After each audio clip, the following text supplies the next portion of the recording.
We're about to go on a journey, one that connects sacred geometry with grace and ancient history with something deeply personal. It's a journey guided by just a single number and a secret that ties two worlds together. So let's start with this. Forget everything you think you know about math. What if a simple number, just a digit, held the key to a divine blueprint? And what if those secrets couldn't be contained by borders?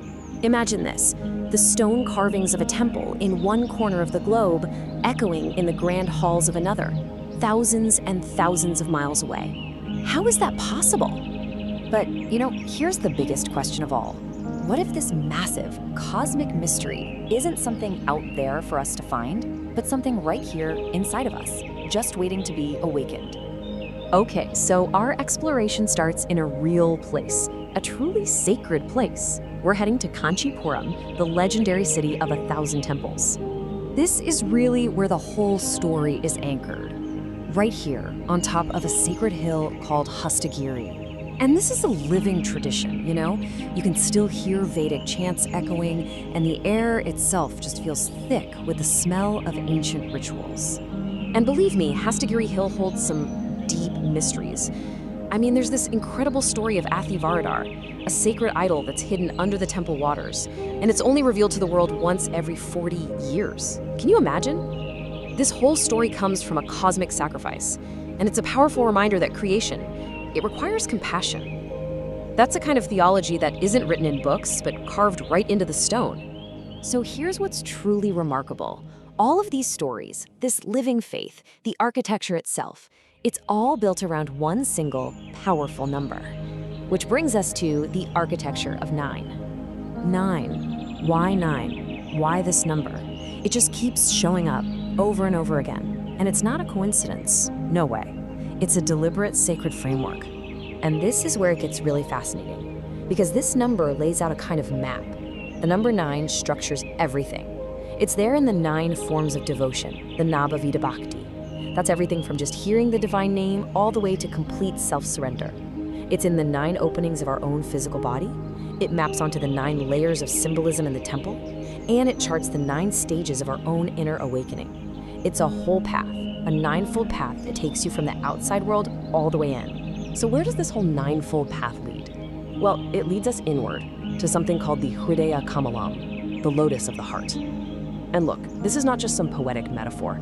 It's actually a form of sacred geometry. So why does that matter? Because it's a personal map.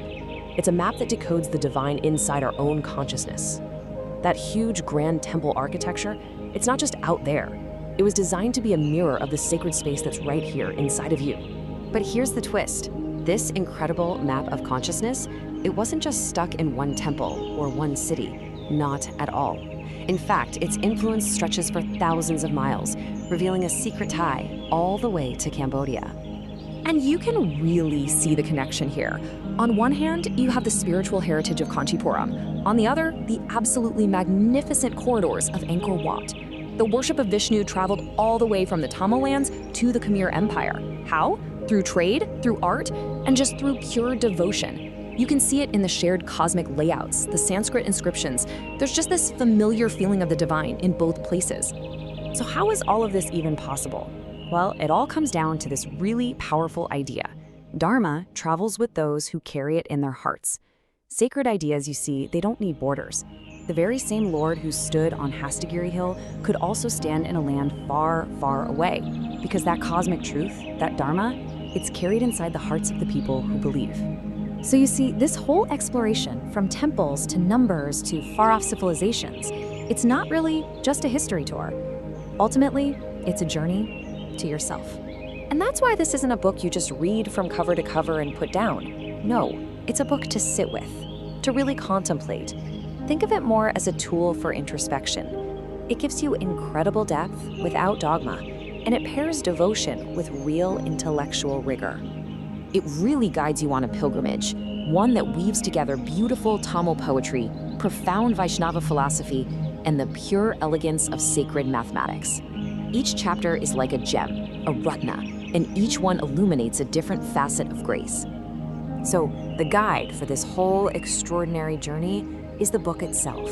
It's called Sacred Nines and the Secret Ties, and it's a work of incredible scholarship and deep reverence by Professor Kannan Srikanth. This is his offering, really, a way to capture this spiritual narrative and share it with all of us. So we're ending right back where we started, with a question. Think about it. The temple in Kanchi, that sacred number 9, the Lord hidden beneath the water, the echoes all the way in Cambodia. What if all of it, all of those things, are just reflections of the exact same sacred center? And what if that center is closer than you could ever possibly imagine?